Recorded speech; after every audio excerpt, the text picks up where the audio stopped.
Hello, and welcome to our podcast, Pandemic Foresight, the science of predicting the next outbreak. In this podcast, we examine how science and technology are helping us move from reactive to proactive public health.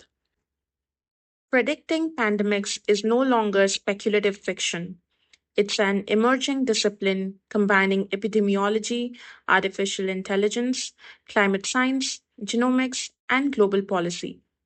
From the remote sensing of viral spillover in wildlife to machine learning models that scan for unusual signals in disease spread, our capacity to anticipate the next outbreak is growing. But prediction is only as strong as our preparedness. Let's begin. In the segment 1, we'll be talking about global surveillance networks and early warning systems. One of the most foundational elements of pandemic prediction is global disease surveillance, the continuous monitoring of disease emergence and spread through international networks.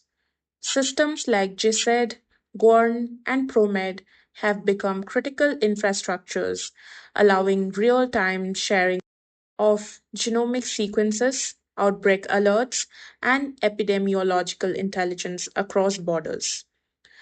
GISED in particular played a pivotal role during the COVID-19 pandemic by enabling rapid access to SARS-CoV-2 genomic data, allowing researchers to track the virus's evolution in near real time. Similarly, ProMed functions as a publicly accessible system that compiles unverified but often early alerts from physicians, journalists, and researchers, offering a first look into potential novel outbreaks. The Global Outbreak Alert and Response Network, also known as GORN, coordinated by the WHO, helps mobilize technical expertise rapidly in response to health threats, drawing on a global pool of experts. These networks are now increasingly integrated, working to bridge public health gaps in surveillance, particularly in low resource settings. However, surveillance isn't just about data collection, it's about data actionability. The real challenge lies in integrating disparate data streams into coherent, validated early warning systems that can trigger appropriate responses without false alarms. Global coordination remains a bottleneck. Variability in reporting standards, data transparency, and the political willingness to share outbreak information continue to hinder the effectiveness of these systems. But with advances in open science and digital platforms, global surveillance is steadily becoming more responsive and predictive. Welcome to segment 2. Today's topic is AI and machine learning in pandemic forecasting. Artificial intelligence is increasingly being positioned at the heart of pandemic forecasting. Machine learning models are now being trained on multimodal data, including climate records, flight traffic patterns, genomic sequences, health system capacity, and even satellite imagery to detect anomalies that could signal an emerging outbreak. These systems go beyond traditional statistical models by identifying nonlinear patterns and weak signals that may precede a disease outbreak. For example, AI platforms have been used to analyze online search trends, syndromic surveillance data, and electronic health records to issue early alert days or even weeks before official reports emerge. Blue Dot, a Canadian health analytics firm, famously flagged the COVID 19 outbreak in Wuhan days before the WHO's first statement. Similar approaches are now being explored for mosquito borne diseases like dengue and Zika by correlating vector presence, temperature fluctuations, and precipitation patterns in predictive models.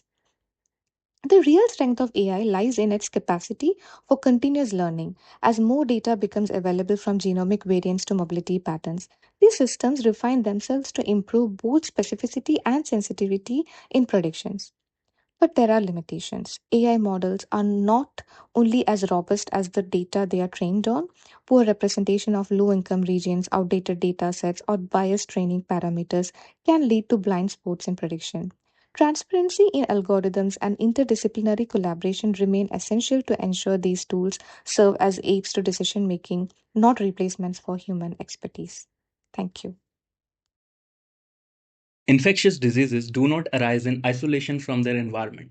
Increasingly, we are recognizing that climate and environmental variables such as temperature, rainfall, humidity, and land use changes serve as key predictors for the emergence and spread of both vector borne and respiratory diseases.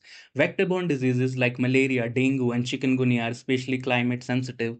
Mosquito reproduction, biting rates, and viral replication within the vector are all temperature dependent. Shifts in monsoon patterns, prolonged droughts, or warming in previously temperate regions are now enabling vectors to expand their geographical range, creating new zones of transmission. Urbanization plays a compounding role. The rapid, often unplanned growth of cities in the global south contributes to overcrowding, poor sanitation, and stagnant water accumulation, all of which increase vector breeding grounds and accelerate disease transmission. To address this, predictive models now integrate satellite derived environmental data with historical outbreak records. Initiatives like the Environmental Determinants of Infectious Disease Project, that is ENVID, and WHO's Climate and Health Country Profiles are building global frameworks that link environmental signals to epidemiological outcomes. However, translating environmental signals into reliable early warning remains challenging. Local variability, limited data in rural areas, and the complex interplay between social, biological, and ecological factors all introduce uncertainty.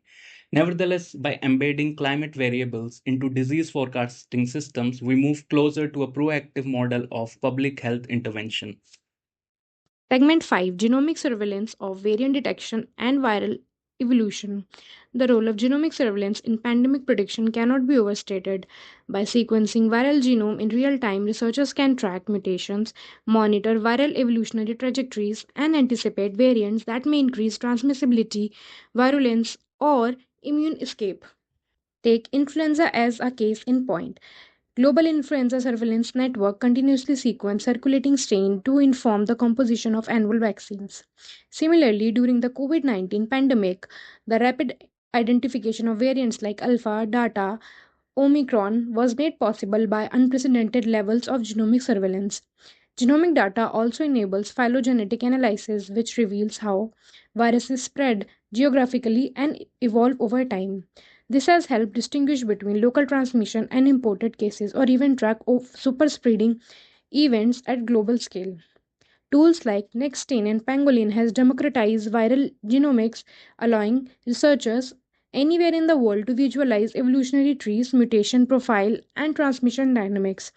This has a major implication not just for vaccine and therapeutics, but also for outbreak containment strategies. Still, there are gaps, especially in genomic sampling across low income countries where sequencing infrastructure is limited. A global strategy for equability genomic surveillance must address issues of access, bioethics, and data sovereignty to ensure that all regions can contribute to and benefit from this powerful diagnostic resource. Pathogens may evolve biologically, but their spread is often dictated by human behavior. Social gatherings, mobility patterns, and risk perceptions all play critical roles in determining the speed and scale of an outbreak. Increasingly, epidemiological models are incorporating real time behavioral data to improve predictive accuracy. Mobile phone data, for instance, can reveal population movement patterns, allowing researchers to simulate how diseases may travel across cities or countries. During the COVID-19 pandemic, aggregated mobility data from tech platforms helped public health officials assess the effectiveness of lockdowns, travel restrictions, and vaccination campaigns. Beyond movement, social media platforms have become vital tools for sensing public sentiment, vaccine hesitancy, or symptom reporting trends. Tools like HealthMap and EpiTwitter scan online sources in multiple languages to flag early signs of outbreaks based on keyword analysis or anomalous discussion. This convergence of behavioral data, geospatial tracking, and traditional epidemiology allows for dynamic situational awareness, a key asset in fast moving outbreaks where decisions must be made in real time. Yet, These methods raise important questions around privacy, consent, and data ethics, while anonymized and aggregated data can be powerful for forecasting. They must be used responsibly and transparently to maintain public trust and avoid surveillance overreach.